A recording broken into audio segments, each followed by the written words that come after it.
नमस्कार साथियों, आप सबके बीच एक प्यारी सी कविता मौसी पर केंद्रित है जो उसे लेकर प्रस्तुत हूँ। कविता का शीर्षक है वात्सल्य की ज्योति मौसी। वात्सल्य की ज्योति मौसी। माँ के आंचल का विस्तार है मौसी। माँ के आंचल का विस्तार है मौसी। ममता का दूसरा आकार है मौसी। जीवन की अंधेरी राहों में जलती मशाल, सहनशीलता की मूर्ति, प्रेम का विशाल। माँ जन्म देती है, मौसी जीवन संवारती है। थकी पलकों में सपनों की ज्वाला जगाती है। वह सिखाती है गिरना भी सौंदर्य है, उठना ही संघर्ष का राग। गिरना भी सौंदर्य है, उठना ही संघर्ष का राग। मौसी का आंचल सिर्फ कपड़े का टुकड़ा नहीं, बल्कि सुरक्षा का दुर्ग,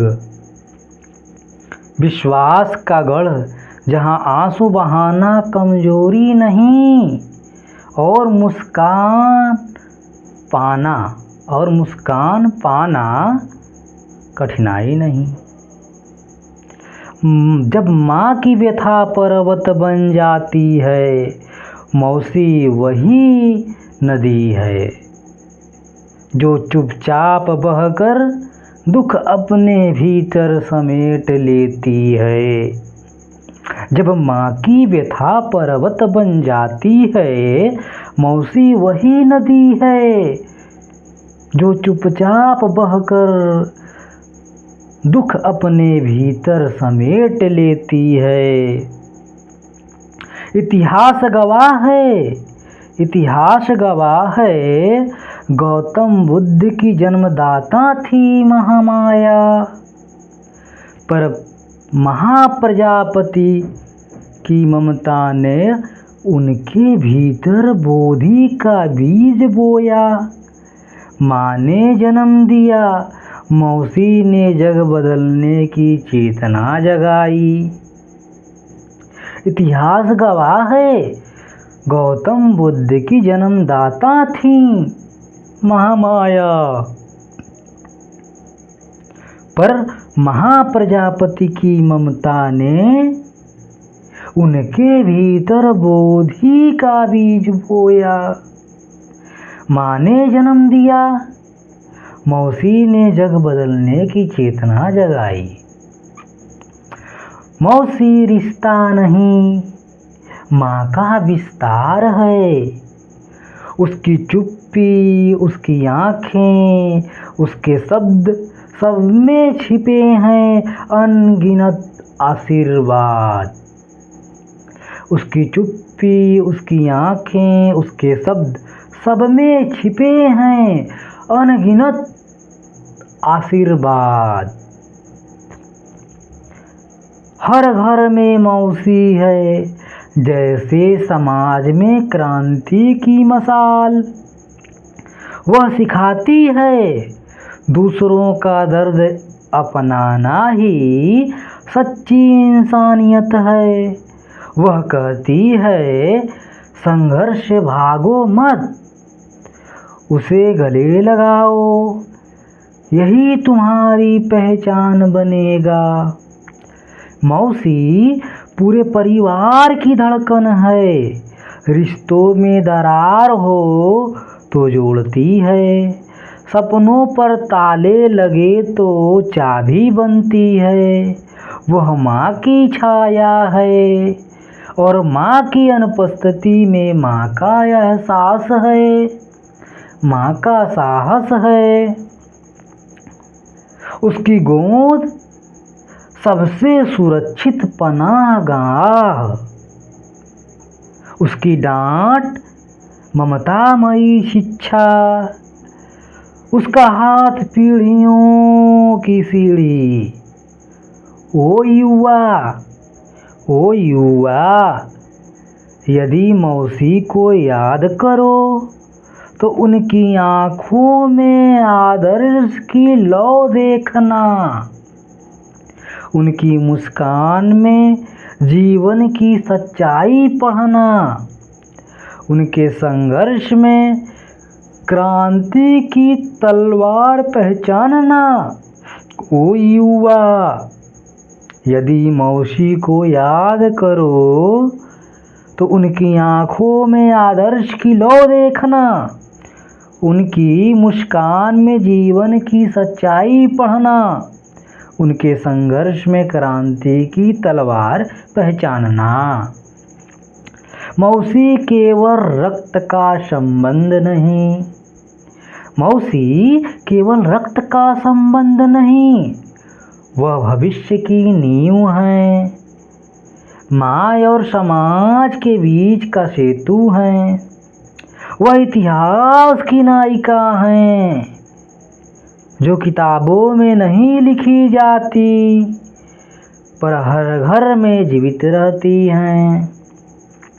जैसे लुम्बिनी और रूपंदेही, जैसे लुम्बिनी और रूपंदेही इतिहास की गवाही देते हैं, वैसे हर मौसी परिवार की धड़कनों में अपना अटूट हस्ताक्षर छोड़ जाती हैं। मौसी का वात्सल्य सिर्फ स्नेह नहीं, वह क्रांति है जो कहता है नफरत की दीवारें गिराओ, प्यार और न्याय का घर अपनाओ, घर बनाओ। वह क्रांति है जो कहती है नफरत की दीवारें गिराओ, प्यार और न्याय का घर बनाओ।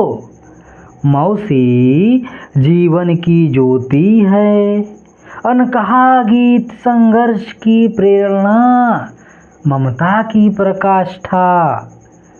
माँ और मौसी एक ही प्रेम की दो धाराएं, एक जन्म देती है, दूसरी जीवन को अर्थ। यही है मौसी का आशीष कि ऊंचाइयों को छुओ, संघर्ष से मत डरो और इंसानियत की मशाल कभी मत बुझने दो।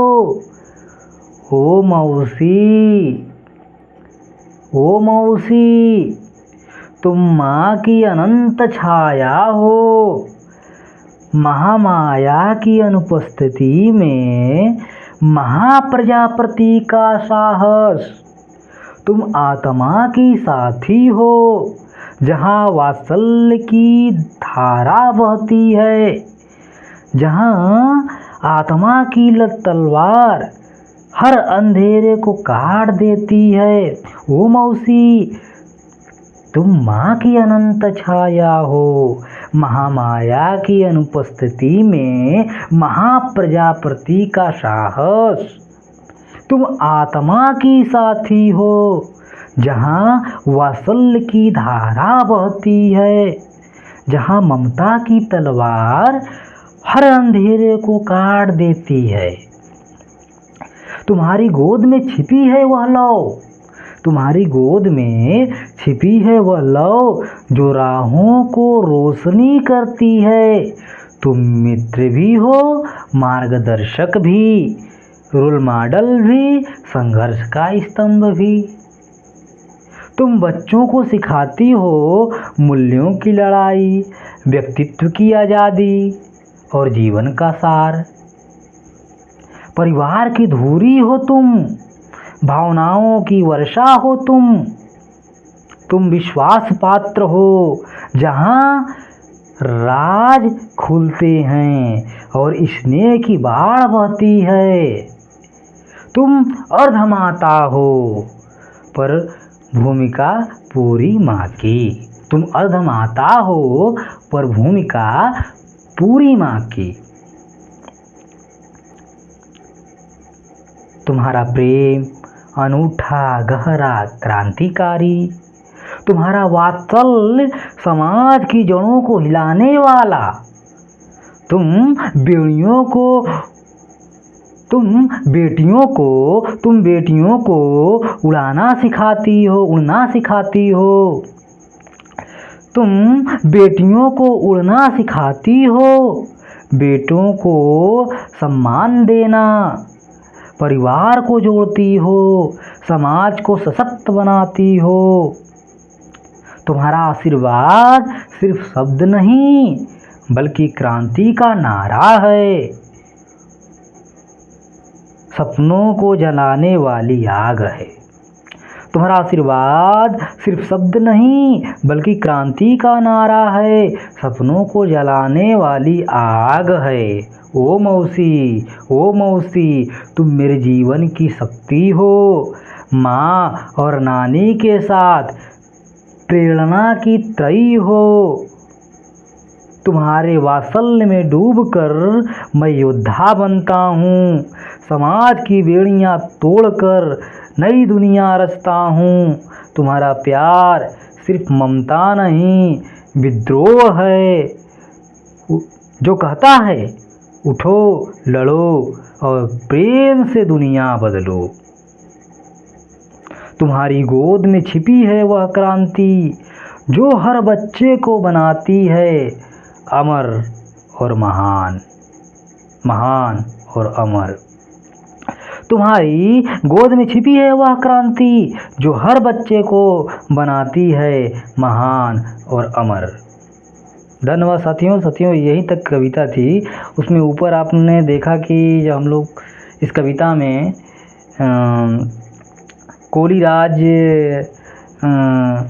के राजा अंजन की जो दो बेटियां थीं, राजकुमारियां थीं, रुम्मन और रुप्पन, जिनके नाम पर ज़िले का नाम भी है रूपन देही ज़िला, और रुम्मनी देही रुम्मन सही, जिसे जहाँ पर लुम्बनी है, मतलब लुम्बनी दरअसल रुम्मन जो है माता महामाया का ही प्रतिरूप है, नाम है उन्हीं का। और रुप्पन जो है महाप्रजापति गौतमी है। ठीक, इसको आप समझने के लिए आपको कुषाण कालीन जो स्तंभ वगैरह मिलते हैं उसमें आपको मिल जाएंगे ये सारे लेख, वहाँ पर तस्वीर भी मिलेंगी। मतलब कहने का मतलब वहाँ पर चित्रात्मक जो है वहाँ पर बनाई गई चीज़ें, प्रतिमाएं हैं वहाँ पर, तो आप उस पर देख सकते हैं किस तरह से उस पर उद्धृत हैं। तो इसमें कहने का ये अर्थ है कि मैंने कुछ चीज़ें इतिहास से ली हैं, कुछ वर्तमान से लेकर अपने मौसी के लिए एक कविता मैंने लिखी है। ठीक, तो साथियों कैसा, मतलब किस तरह की ये कविता आपको लगी, तो अपनी प्रतिक्रिया ज़रूर दीजिएगा ताकि मैं इसमें कुछ और सुधार करूं। इसका जो अगला खंड है वो मैं बिल्कुल एकदम नए तेवर में आप सबके सामने लेके आऊँगा। बिल्कुल मतलब आधुनिक भाषा में कह सकते हैं कि एकदम समसामयिक संबंधों की समस्याओं पर केंद्रित होगी। ठीक, धन्यवाद।